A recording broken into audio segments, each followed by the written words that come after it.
And welcome to Chapter 10, the application layer. This is the upper layer, the layer 7 of the OSI model. So today we're going to talk about the different application layer protocols from SMTP, DHCP, TFTP, and telnetting, and all the different protocols that operate at the application layer.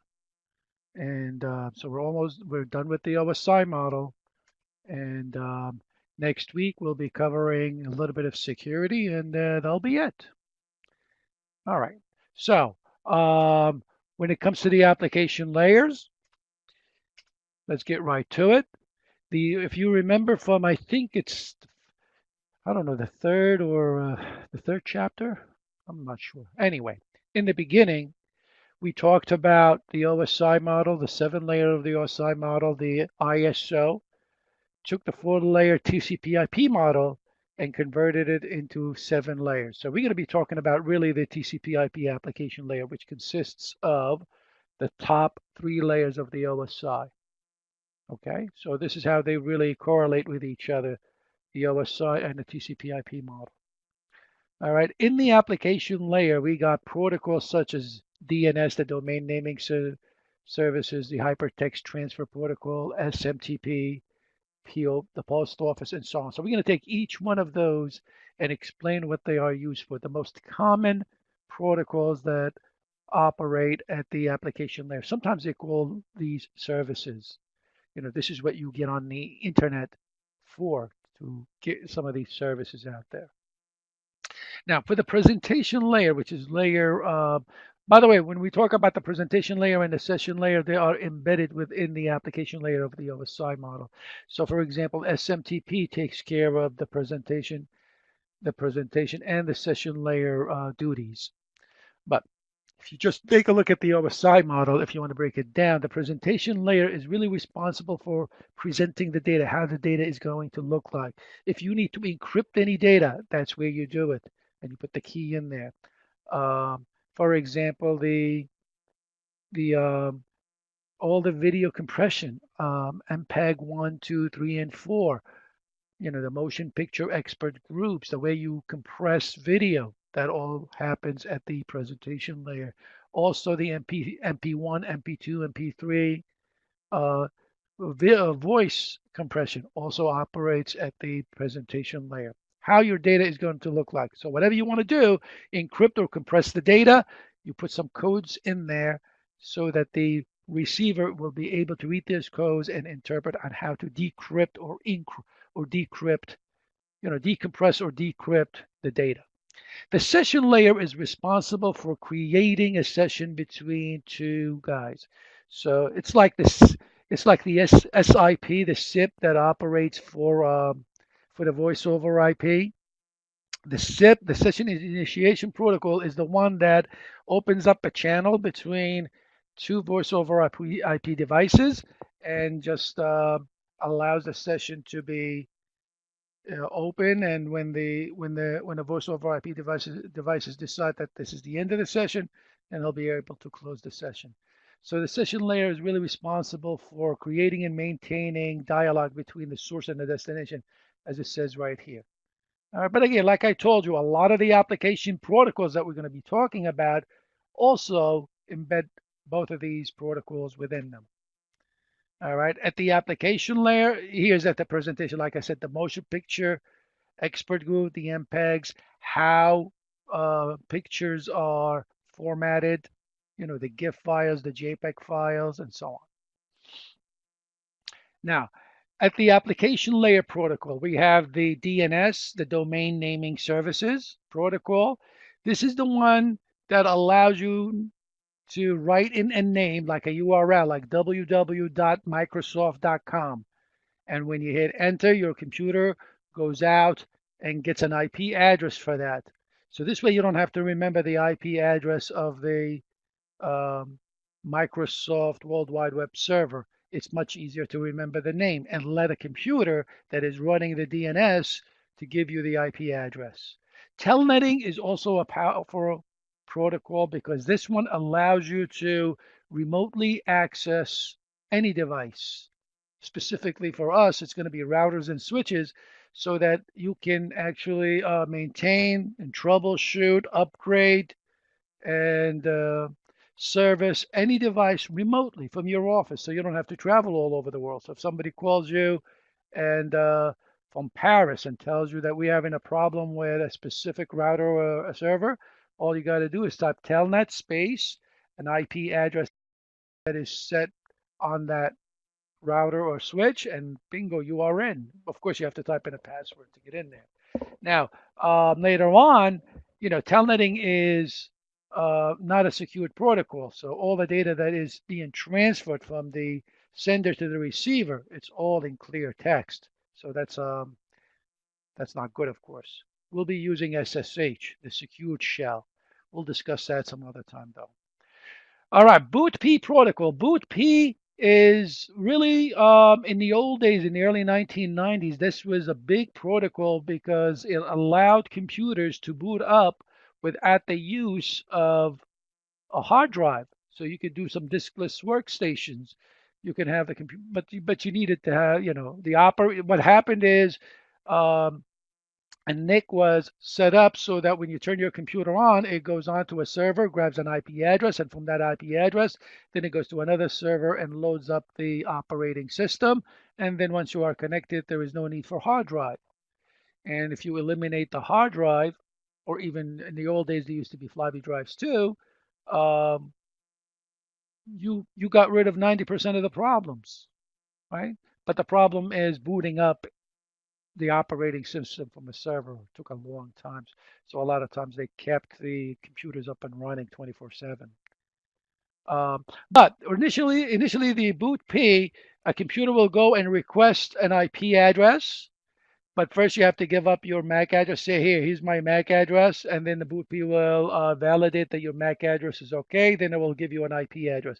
It will give you an IP address, a subnet mask, a default gateway, and who is your DNS server is whenever you need to resolve a name. Uh, Bootstrap protocol permanently assign the IP addresses. It's not dynamic. In other words, you don't lease the IP address.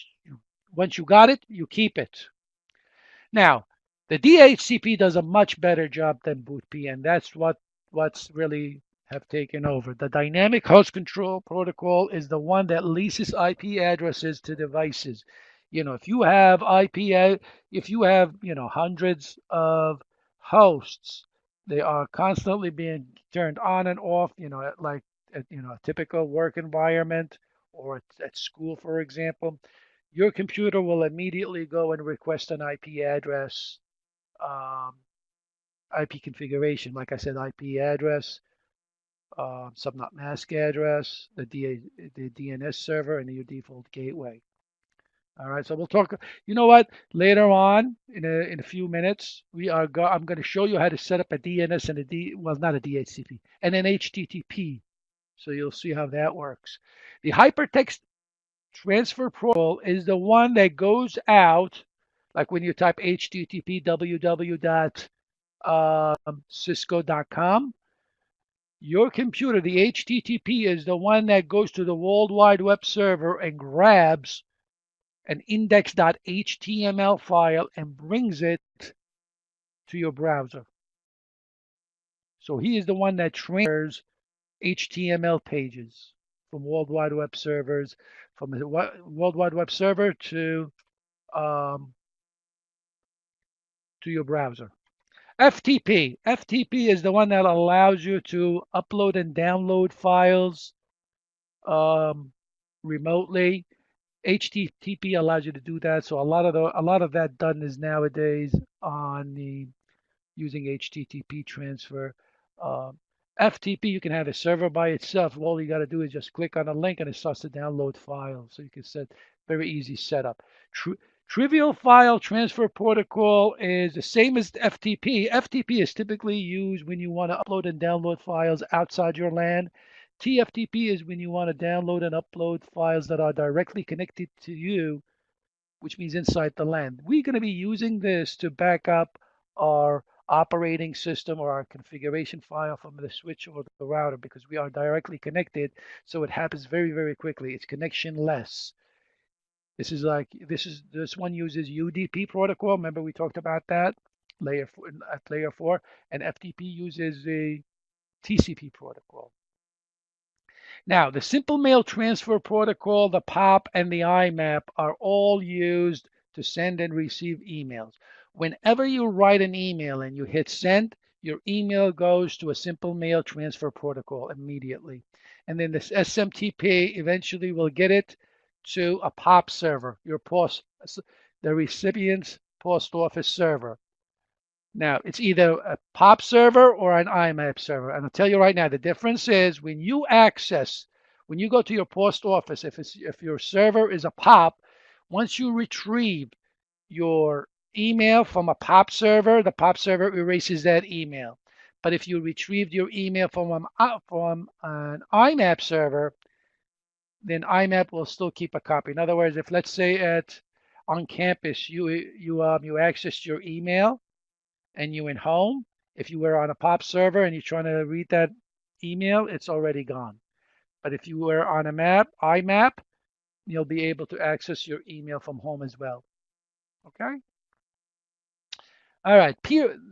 There are two different types of networks. You can do peer-to-peer networking when you have two computers connected to a switch or maybe wirelessly without being wired, and you can share data with each other. Very easy setup. You can set up, for example, a folder where you can put files in, not on the switch, and you can share these files. You can put a password between them. You can share the printer together if you want. But the thing about peer-to-peer, each one has its own power.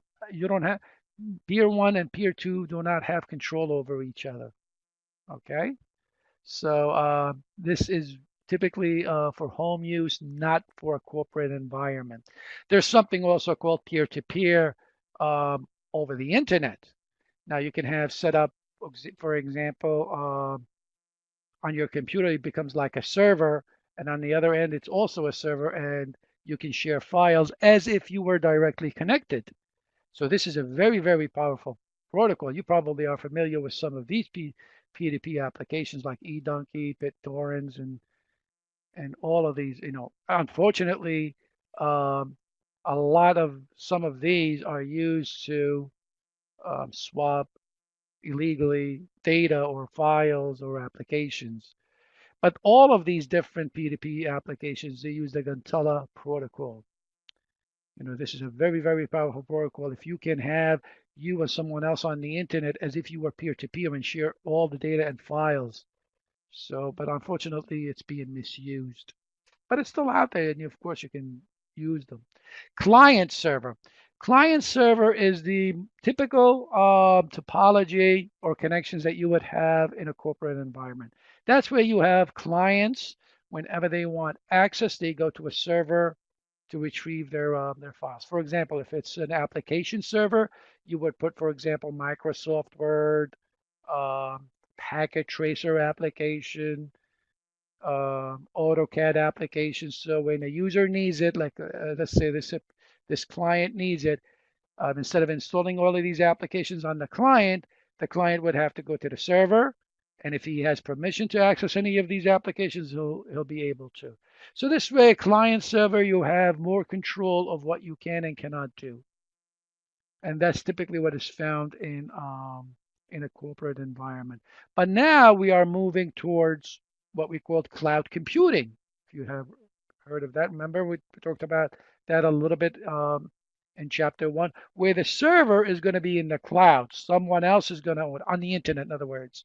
So you send your data up there, try to access some of the applications up there, and a third party, a company, will maintain and keep all of the data yours secured and up to date and backed up and all the 9 yards. We just have to pay a little fee. So it's much cheaper for companies now to put all the stuff in the cloud than to hire an administrator to maintain and keep up a server on site, right? But anyway, so when we say download, that means something coming from the server to the client, or that's what you're downloading. And typically you want high bandwidth coming down to you.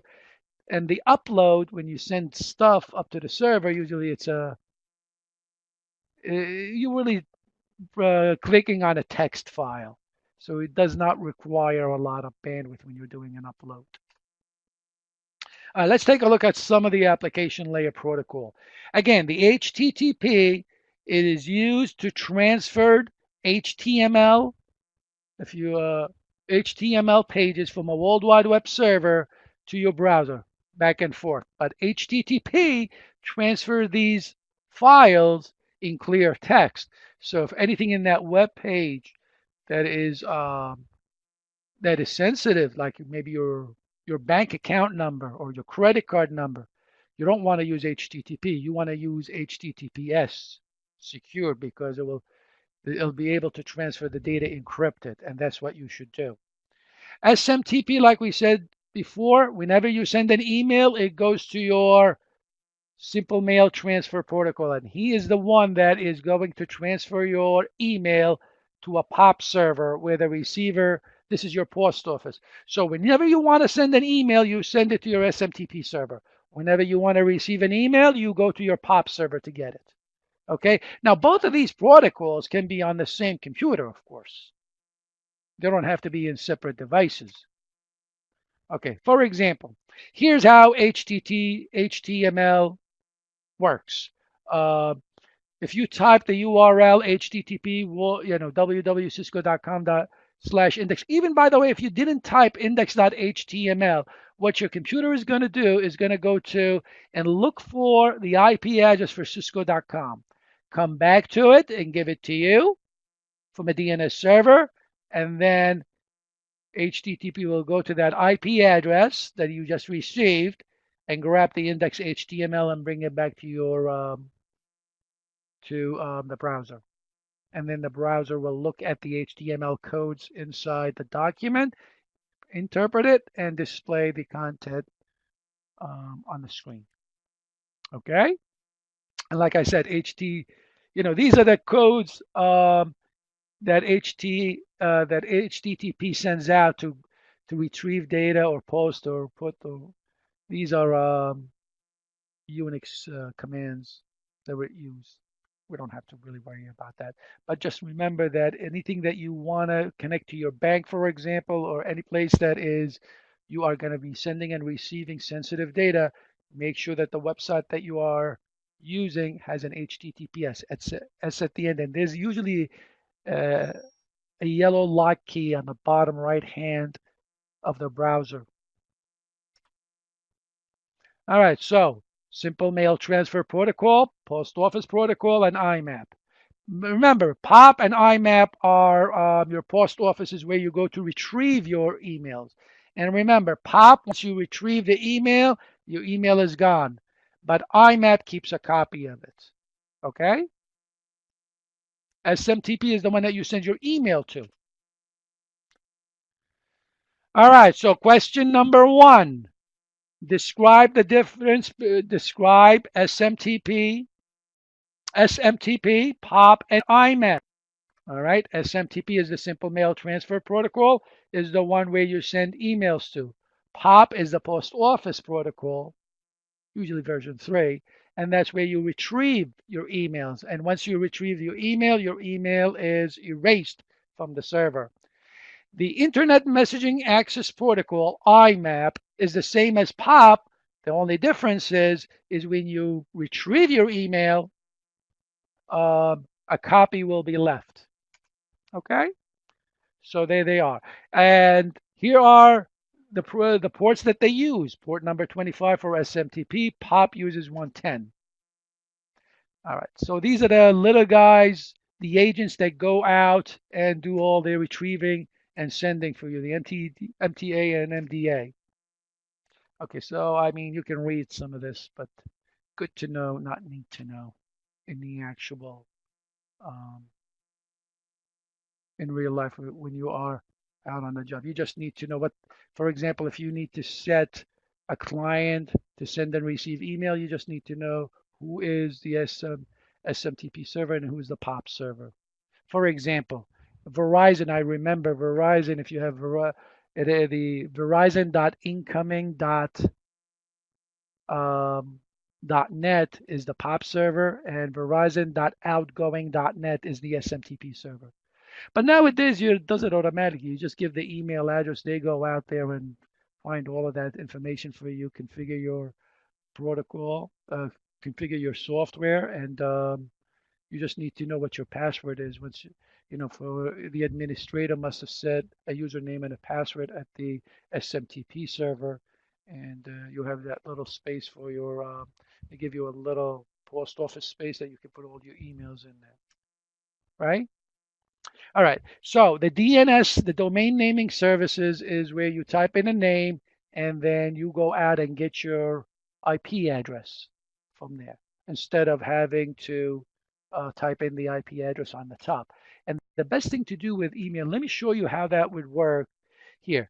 What I'm going to do is, well, we'll get to this let's go and try this on Packet Tracer.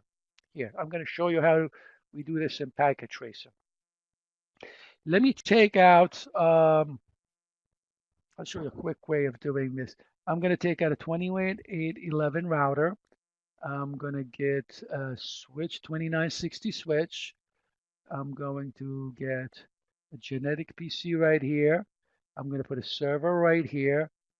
And I'm going to put another server right here. Okay.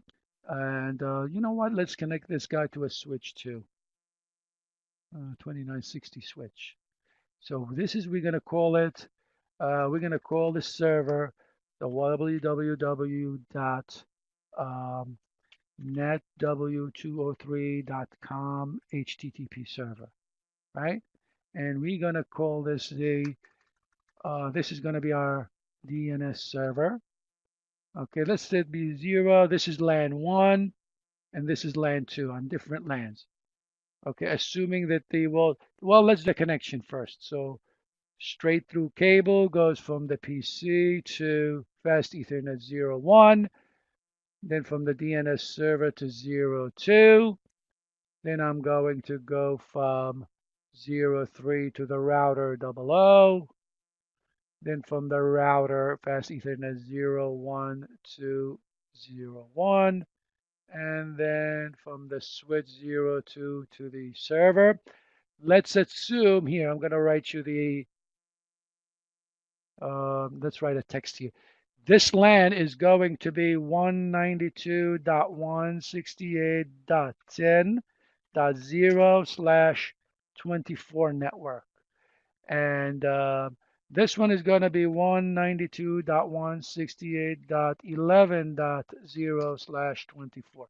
Now remember, as you can see, there's two different networks, right? The first 24 bits in this case, this is 192.168.10, is different than 192.168.11, two separate networks, right? So this is LAN 1, the 10.0. LAN 2 is the 11.0.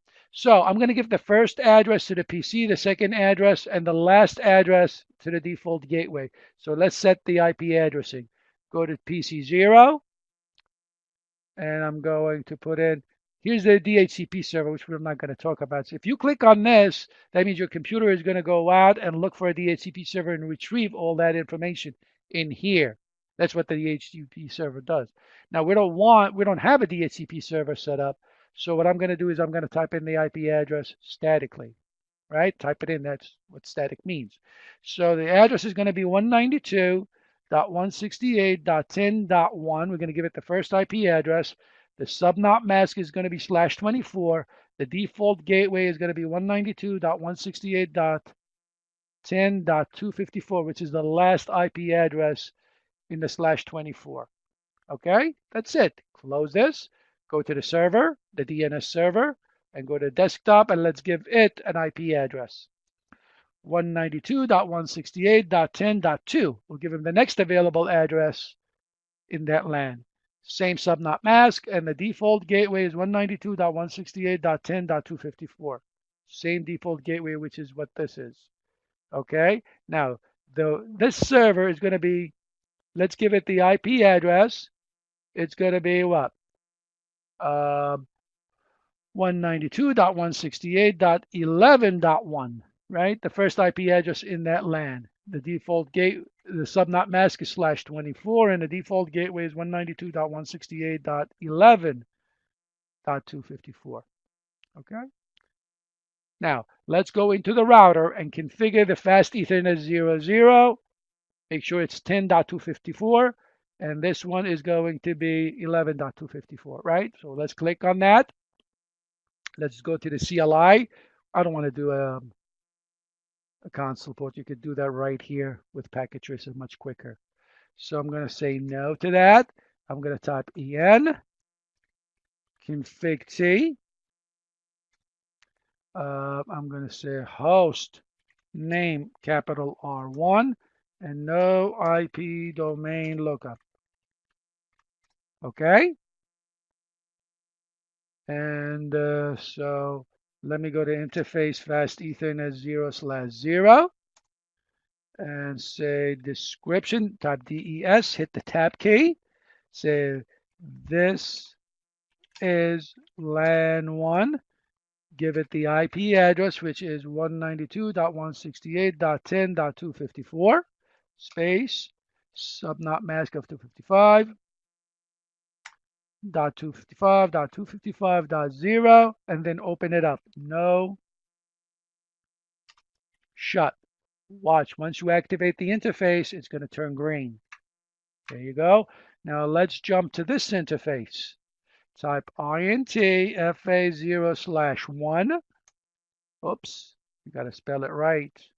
There you go. And say DES, hit the tab key. I don't like to write the whole word out. Then write this is LAN 2. And the IP ad is 192.168.11.254. Base 255, 255, 255.0, and activate that interface. Okay, good. That's it. Now we have two LANs set up. You should be able to ping each other. So PC1, if you go to run, you should be able to type ipconfig. You see your IP address. There you go. Let's ping your default gateway. Ping 192.168.10.254. You get a reply. Good. Let's ping the DNS server, which is 192.168.10.2. Okay, he's in your LAN. He responds. Now let's ping the HTTP server, which is 192.168.11.1. He's across. And it should fail the first time, but then it should receive. Okay. And so all the testing is good. So now let's test it out. Here, I'm going to go to PC0, and I'm going to go to a browser. Okay. Well, first of all, before we go to a browser, let's go to set the server as an HTML server. Click on it. Remember, this is just a simulation. You could do this with Microsoft Server 2010 or 2012 or 2008. All right, so but for Packet Tracer, for simulation purposes, go to services, and here are all the different server that this can act on, right? This is already set up for HTML. It already has an index.html file, this HTTP server. You can actually change these codes. And they're both, the services are active, right? So you can, browsers can use HTTP or HTTPS to access this index.html. Now go in here, it says, welcome to Cisco Packet. I want you to just make some changes. Change this to, welcome to NetW203. That's it, you don't even have to save, right? Okay, now this is your index.html. Close this. Now if I go to PC0, and I go in and I type in, I want to go to this name right here, www.netw203.com, and I hit go. Well, there is no DNS server to give me an IP address for the address that I just typed. So it's going to it's not going to be resolved. So it's not, see, it's not doing anything. And it should not, it should, something, an error should come up and say it's not resolved. But now, if you go, instead of typing the actual name on the top, let's say you go in and you type the actual IP address of the server up here. So this way you know the IP address. You don't need a DNS server. So let's type in 192.168.11.1, which is the IP address of the World Wide Web server. And you hit enter. See, your computer was able to get across the router and go to that in HTTP, grab the index.html and brought it back to your browser. And see, remember this? We typed that. We wrote the HTML code. That was a code. And this browser interpreted that code to something that looks like this. You can have pictures in there, as you already know, and all that stuff. Now, it's very difficult to remember numbers. You know, you have to remember this IP address or remembering every IP address. So what we're going to do is we're going to use a DNS server and write in the name. So let's go in. You can close this now. Let's go into the DNS server and set it up so that if anybody types www.netw203.com, the server will grab the IP address and go get it, and can go get the index.html. So let's go to services and click on DNS this time down here. And now you're going to say to the DNS server, first of all, activate the DNS service, because if it stays off, it's not going to work. And then you're going to say, hey, listen, I'm going to write a record down here. And it's going to be an A record, which means it's going to be in for an IPv4 address.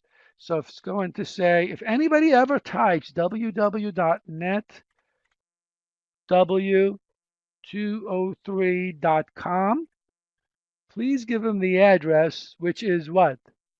The address of the DNS server. Oh, I'm sorry, the address of the World Wide Web server. We know that that address is what?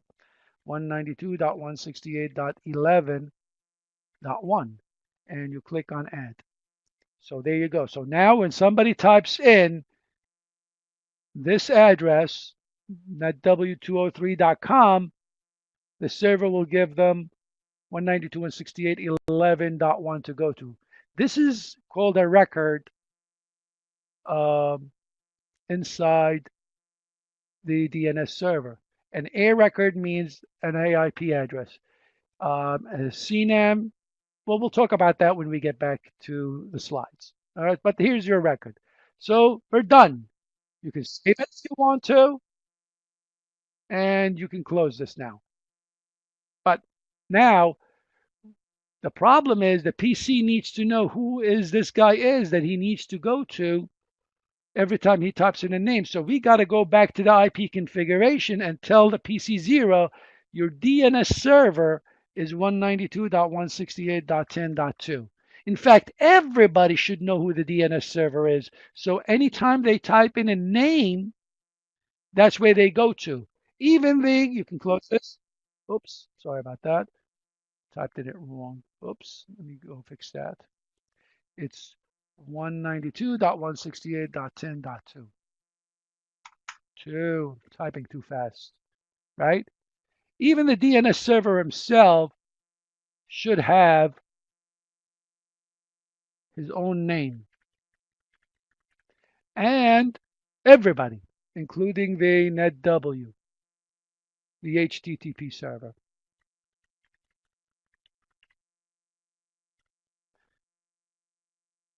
Now, let's go back, and then you can say, now you can type www.netw203.com.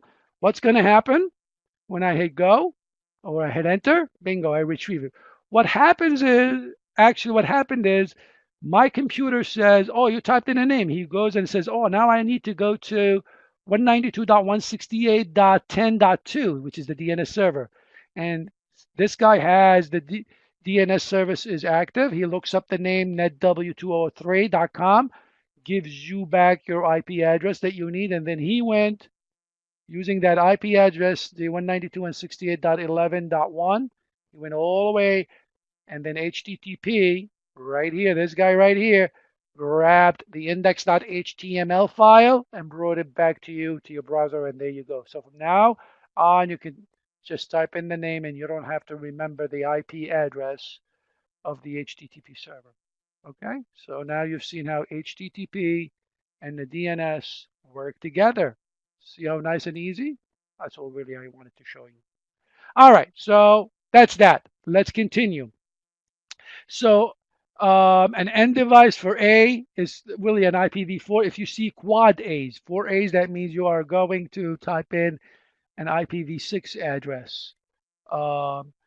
If you see MX, it's really for an email address. So if somebody types in, mawad@devry.edu, it's going to be an MX record, okay, for an email, and so on. You can actually type in ipconfig/display DNS to display all the DNS stuff that you've done already. So let me see if I can do that on my computer. And let me type CMD. And if I type in, for example, ipconfig/display DNS.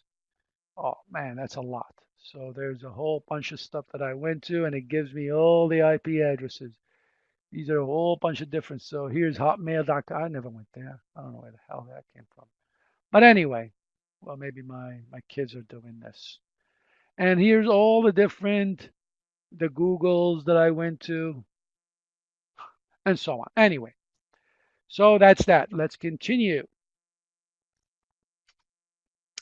All right. Now, usually what happens is when you type in that http.com at the end, there's a .com servers out there that you go to, commercial. This is where all Microsoft, Apple, all the commercial companies' names are under this server. So you go there first before you go to it. For example, if you went to www.njdevry.edu, so your computer is going to go to the .edu server where all the educational institutes are. This is a desktop level domain. Look up the name. Let's assume this is the .edu.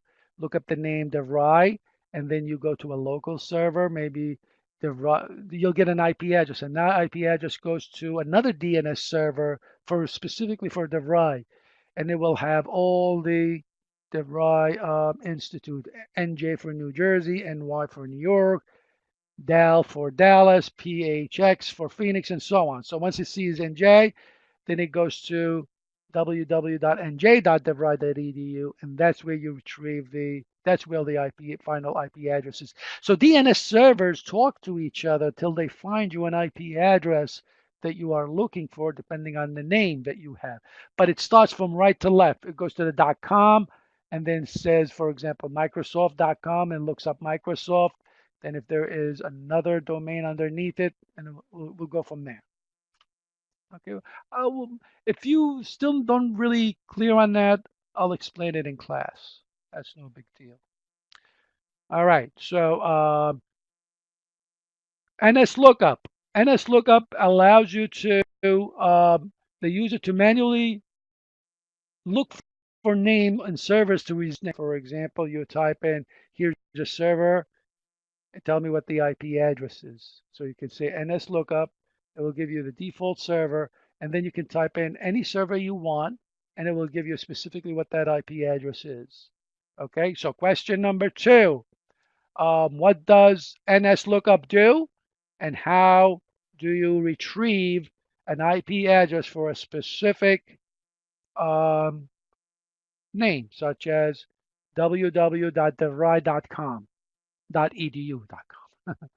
And the answer is you type nslookup, and then you type in www.devry.edu, and it should tell you what that IP address of that server is. Try that, by the way.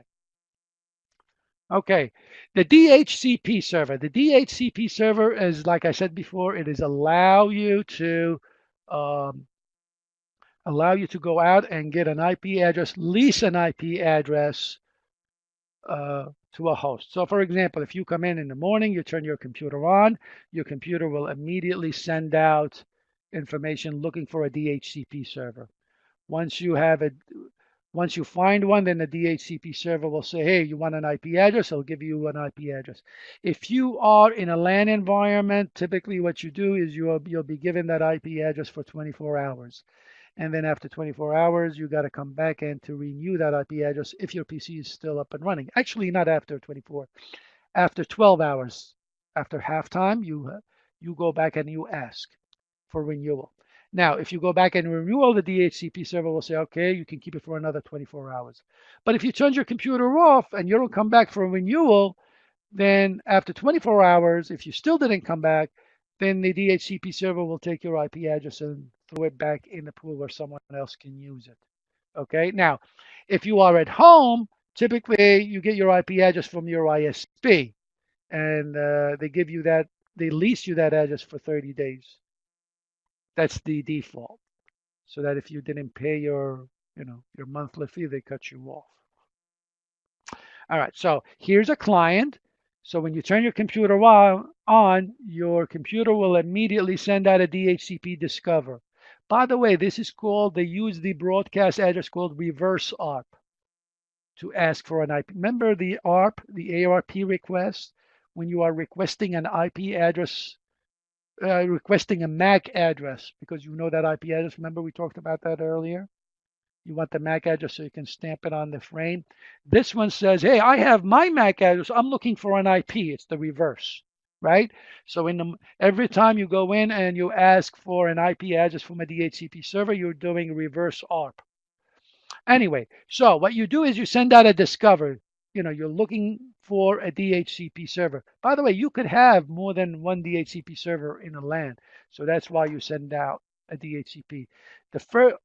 All the DHCP server that get you respond, that hear your DHCP discover broadcast, will send you an offer.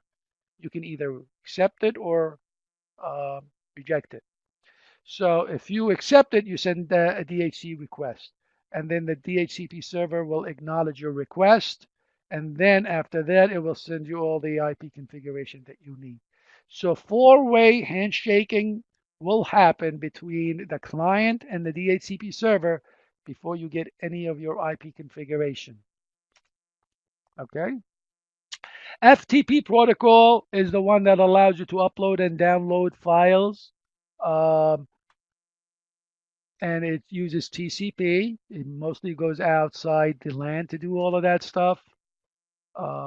So there are actually two ports that allow FTP to happen, port 20 and 21. Okay, one is for the control of the connection, so the commands, and the other one for the actual data. So ports 20 and 21 for uploading and downloading files. Okay. Now the server messaging blocks is the one that allows you to be able to access your hard drives, your printer, and talking to the server through a server, the server itself. So that could be useful sometimes if you wanted to do any of that. You can share files using the SMB. Hardly ever do that. Okay. So explain what the four handshaking technique that the DHCP server. That's question number 3. And the 4 handshaking techniques are, here, let me just go back so you'll see what I'm talking about. That's question number 3 that I want you to write down. And there they are: HTTP discover, DHCP offer, DHCP request, and the DHCP acknowledgement. Okay. All right, let's continue. And we're almost done with this chapter. So the message heard around the world is the Internet of Things. Everything is going to be connected. So we're talking about you are going to be, you're going to be able to see your home, watch your home on the web, on your phone. You're going to be able to exercise and monitor your blood pressure, for example, your heart rates. They have application to test and see if there's any problems. They actually have things right now that you can put on your wrist, and it monitors your blood pressure, your glucose, for example, if you're diabetic, and it will send a signal to your doctor to let you know that you're having issues. You should visit. There's plenty of things that you could do. You could do shopping at home from home now. Obviously, doing e-commerce. You can activate your car remotely over the internet, lock it, watch what you're doing. And you're probably familiar with a lot of things, and everything is growing. Everything is connected to each other. Now, of course, with all of this, the Internet of Everything is going to create a lot of problems. And of course, security is going to be a major issue, which we'll discuss in the next chapter. Okay, so this is really a review of, I think, chapter 1 or chapter 2, talking about the encapsulation process that your data goes through before it gets to the internet. So we're getting the stream of data broken down into little segments at the headers. Remember the the port numbers are attached at the transport, and the IP address, and those segments are go into packets, and those packets then get into frames. Well, what do we put on the frames? The MAC addresses. What do we put on the at the internet layer? The IP addresses, right? And then on the it goes onto the segment. I'm sorry, onto the wire in bits. Okay. What's the HTTP? Okay, here's question number 4. What is the HTTP port number? Port number 25. What's the FTP port number? It's actually 2 numbers, 20 and 21. And what is the SMTP port number? It's number 25. I'm sorry, HTTP is 80. Did I say 25? I'm sorry. HTTP is 80. FTP is 20 and 21. SMTP for email, that's 25. If it's POP, it's 110. So those are your answers. All right, so that concludes chapter 10. Hopefully it was a little bit informative. Next chapter, we are going to be going over chapter 11, which is security. All right, keep up the good reading, and don't forget to hand in the questions. All right, until chapter 3, good night. Chapter 3, chapter 11. I'll